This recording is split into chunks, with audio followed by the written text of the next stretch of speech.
আসসালামু আলাইকুম। শুরু করছি ইবতেদায়ী পঞ্চম শ্রেণীর আজকের দর্স। আজকের দর্সের বিষয়বস্তু হলো আল মসজিদুল আকসা।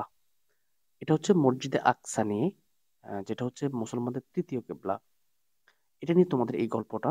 তো এটা আমি তোমাদেরকে সামনে অনুবাদটা করে দিচ্ছি। দেখো, আল মসজিদুল আকসা হুয়া আউয়ালু কিবলা সাল্লা নাহওয়াহা নবিয়্যু সাল্লাল্লাহু আলাইহি ওয়াসাল্লাম। আল মসজিদুল আকসা, মসজিদে আকসা, হুয়া সেটি, আউয়ালু কিবলাতিন প্রথম কেবলা, সল্লা নামাজ পড়েছেন, নাহওয়াহা তার দিকে, আর নাবিকু সাল্লাল্লাহু আলাইহি সাল্লাম নবী সাল্লাল্লাহু আলাইহি সাল্লাম, সিত্তাতা আশারা 16 দিন, আও সাবআতা আশারা অথবা 17 শাহরান মাস, সিত্তাতা আশারা 16, আও সাবআতা আশারা অথবা 17 শাহরান মাস। তাহলে একত্রে অর্থ দাঁড়াবে আল মসজিদুল আকসা হুয়া আউয়ালু কিবলাতিন, মসজিদে আকসা হচ্ছে প্রথম কেবলা, সল্লা নাহওয়াহা তার দিকে ফিরে নামাজ পড়েছেন, আর নবী কিউ সাল্লাল্লাহু আলাইহি সাল্লাম সিত্তাতা আশারা আও সাবআতা আশারা শাহরান 16 অথবা 17 মাস যাবত। ওয়াসালিসু আফজলিল মাসাজিদি থাওয়াবান বা'দাল মাসজিদিল হারাম।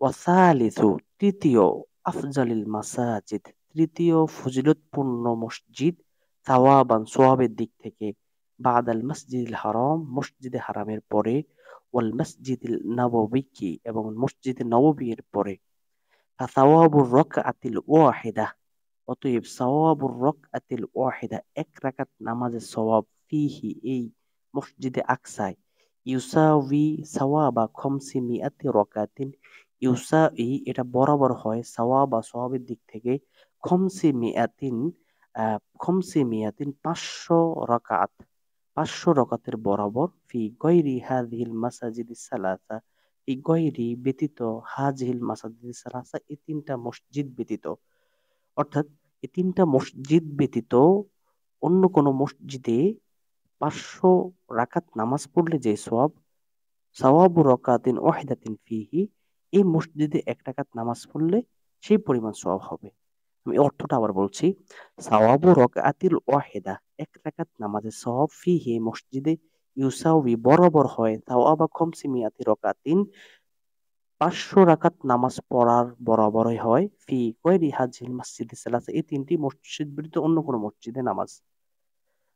অকদ অবশ্যই, আমার নবী সাল্লাল্লাহু আলাইহি সাল্লাম রাসূল সাল্লাল্লাহু আলাইহি নবী সাল্লাল্লাহু আলাইহি সাল্লাম আদেশ দিয়েছেন, আল মুসলিমিনা মুসলমানদেরকে, বিজিয়ারতিহি এই মসজিদ প্রদর্শন করার জন্য বা দেখার জন্য, ও আদাই সলাতি ফিহি এবং সেখানে নামাজ আদায় করার ব্যাপারে। অমিন হাদাল মসজিদে, অমিন থেকে, হাদাল মসজিদ এই মসজিদ থেকে, উরিজান নবিকু মুহাম্মাদুন সাল্লাল্লাহু আলাইহি ওয়াসাল্লাম, উরিজা ঊর্ধ্বগমন করেছেন, আন্নাবিয়্যু মুহাম্মাদুন নবী মুহাম্মদ সাল্লাল্লাহু আলাইহি সাল্লাম, ইলা সামাই আসমানের দিকে, অফিহি আর এই মসজিদেই, সাল্লান নবিয়্যু সাল্লাল্লাহু আলাইহি সাল্লাম নবী সাল্লাল্লাহু আলাইহি সাল্লাম নামাজ পড়েছেন, বিল আম্বিয়া আম্বিয়াদের সাথে, ও রবাতা এবং তিনি বেঁধেছেন, ফি হাইতিহি এই মসজিদের দেয়ালে, দাব্বাতুহু তার বাহনকে, আল বুরাক যেটার নাম হচ্ছে বোরাক, ফাসুম্মিয়া যার ফলে নামকরণ করা হয়েছে ওই দেয়ালটিকে, হায়েতাল বুরাকে বুরাক দেয়াল নামে, বুরাক দেওয়াল নামে। ও বানাহু আর এটি তৈরি করেছেন, সাইয়্যিদুনা ইব্রাহিমও আমাদের নেতা ইব্রাহিম আলাইহিস সালাম, বাদা আন বানাল মসজিদ আল হারাম মসজিদে হারাম তৈরি করার পরে, সুম্মা অতঃপর আআদা অতঃপর এটি পুনরায় বানাহু তৈরি করেছে, আল খলিফাতু খলিফা আল ওয়ালিদ ইবনু আব্দুল মালিক, সর্বশেষ এটি পুনরায় তৈরি করেছেন খলিফা ওয়ালিদ ইবনু আব্দুল মালিক। তো এটা ছিল তোমাদের গল্প। আশা করি তোমরা প্রত্যেকটা শব্দ খেয়াল করতে পেরেছো। তো কোন জায়গা থেকে আমার ভিডিওগুলো দেখো অবশ্যই কমেন্ট করে জানাবা, এবং যদি কোনো জায়গায় আরো ক্লিয়ার হওয়া লাগে একটু কমেন্ট করে জানিয়ে দেবো, আমি তোমাদেরকে জানিয়ে দেবো। এই ছিল আজকের পড়া। সবাই ভালো থাকবা। আসসালামু আলাইকুম।